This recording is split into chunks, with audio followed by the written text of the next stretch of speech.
Shri Shivraj Singh চৌহানজি।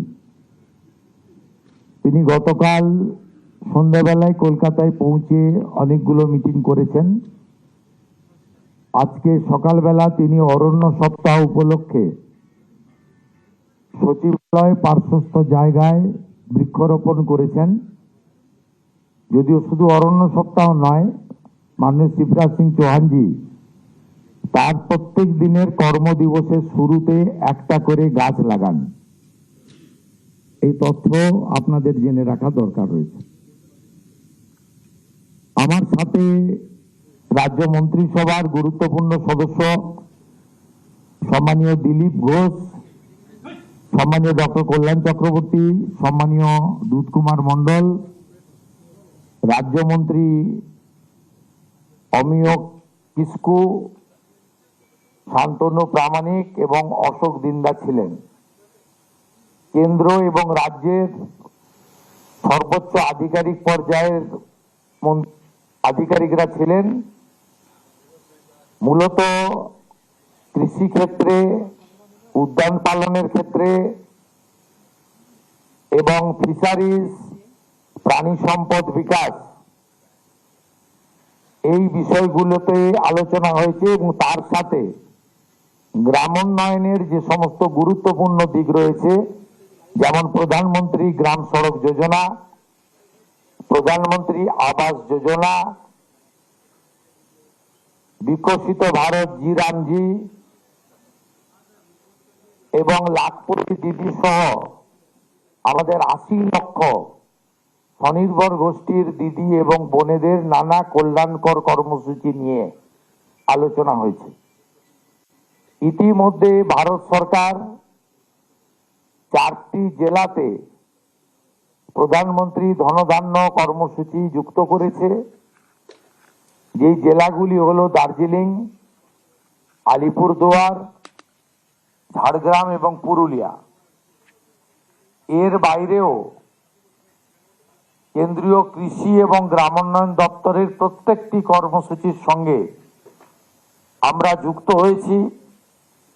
June মাসে মানরেগা যেটা কর্মসূচির শেষ সপ্তাহ ছিল, তার জন্য মাননীয় শিবরাজ সিং চৌহানজির দপ্তর 700 কোটি টাকা আমাদের দিয়েছিলেন। প্রধানমন্ত্রী গ্রাম সড়ক যোজনার 2400 কিলোমিটার নতুন রাস্তার জন্য অনুমোদন করে প্রথম পর্যায়ে 1000 কোটি টাকা তারা আমাদের দিয়েছেন। আজকে মাননীয় শিবরাজ সিং চৌহানজি আমার এবং পঞ্চায়েত ও গ্রামোন্নয়ন মন্ত্রী দিলীপ ঘোষজির হাতে আবাস যোজনার ভেরিফিকেশন বা তালিকা সম্পূর্ণ হওয়ার আগেই 1 লক্ষ বাড়ির অনুমোদন আমাদের হাতে তুলে দিয়েছেন। আমাদের আগামী দিনে যে উল্লেখযোগ্য কর্মসূচিগুলো রয়েছে, তাদের মধ্যে পশ্চিমবাংলার মৃত্তিকা, চাষযোগ্য মাটি, তার পরীক্ষা নিরীক্ষা, এখানে কোন জেলায়, কোন এলাকায়, কোন মৃত্তিকায় কি ধরনের ফসল উৎপাদন করা যায়, তার জন্য ব্যবস্থা। তিনি 4টি নতুন ট্রেনিং সেন্টার এবং গবেষণাগার অনুমোদন দিয়েছেন। তার মধ্যে চুচুড়াতে একটি ধানের চালের ক্ষেত্রে একটি নতুন ব্যবস্থা অনুমোদন দিয়েছেন। মালদাতে আমের জন্য একটি ICAR এর 100 crore প্রজেক্ট ইউনিট অনুমোদন দিয়েছেন। এর বাইরেও ভুট্টা সহ, মাখানা সহ, আম সহ, লিচু সহ আমাদের উদ্যান পালনের ক্ষেত্রে ভুট্টা সহ, মাখানা সহ, আম সহ, লিচু সহ আমাদের উদ্যান পালনের ক্ষেত্রে ফুল এবং পান সহ নানা বিষয়ে ভারত সরকার এবং কৃষি দপ্তরের পক্ষ থেকে নানা উদ্যোগ ব্যবস্থা এখানে দেওয়া হয়েছে। PM কিষাণ সম্মান নিধি এবং কৃষকদের আরো কিভাবে নতুন করে সাপোর্ট দেওয়া যায় সে সিদ্ধান্ত তিনি নিয়েছেন।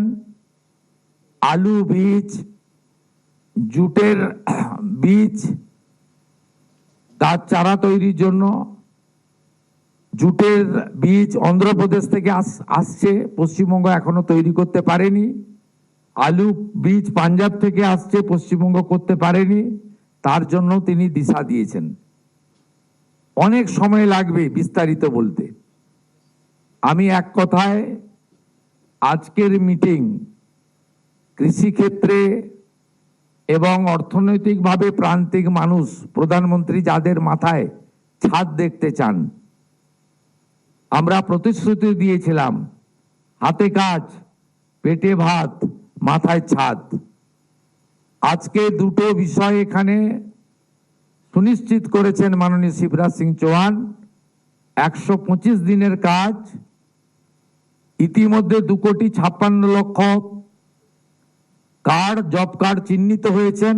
আরো যারা প্রাপক আবেদন করলে তাদের কার্ডও অনুমোদন করার নীতিগত সিদ্ধান্ত তিনি আধিকারিকদের নিতে দায়িত্ব দিয়েছেন। অর্থাৎ হাতে কাজ অদক্ষ শ্রমিকের ক্ষেত্রে 300, সেমি স্কিল্ডের ক্ষেত্রে 450 এবং স্কিল্ডের ক্ষেত্রে 600 টাকা 125 দিনের কাজ। আর মাথায় ছাদের ক্ষেত্রে আজকে তো 1 লক্ষ বাড়ির স্যাংশন আমরা পেয়েছি এবং 20 জুলাই পর্যন্ত তালিকা তৈরির সময় ছিল। বর্ষা এবং ইত্যাদি দেখে আমাদের আবেদন মঞ্জুর করে 15ই আগস্ট পর্যন্ত বাড়ির তালিকা তৈরির জন্য তিনি অনুমোদন দিয়েছেন। তাই আজকে আমরা তাকে বিশেষভাবে ধন্যবাদ দিয়ে मैं माननीय मंत्री जी को मेरा दिल से आभार प्रकट करता हूं, पूरा मंत्रिमंडल की ओर से आभार प्रकट करता हूं। उनका 2 दिन का प्रवास खास करके किसानों के लिए, ग्रामीण विकास के लिए, जो गरीब जनता है जिनको अब तक आवास, प्रधानमंत्री आवास का मौका नहीं मिला, उनके लिए, और हमारी जो माइग्रेंट लेबर से लेकर गांव का लोग काम करने के लिए उन्होंने इंतजार कर रहा था, उनको विकसित भारत जी राम जी के अंदर 125 दिन का काम करने का उन्होंने जो बड़ा स्कीम लाया है भारत सरकार मोदी जी का नेतृत्व में, उसके ऊपर आज बहुत पॉजिटिव उन्होंने गाइडलाइन दे दिया। पूरा पश्चिम बंगाल मंत्रिमंडल अधिकारिक लोग आज इस मीटिंग से जो डिसीजन हुआ जमीन के उतारने का काम और हमारी जनता के बीच ये हर स्कीम का सुविधा जल्दी उनको मिले, इसके लिए हम काम करूंगा। मैं अभी शिवराज सिंह चौहान जी को कुछ शब्द बोलने के लिए मैं मेरा रिक्वेस्ट कर रहा हूं।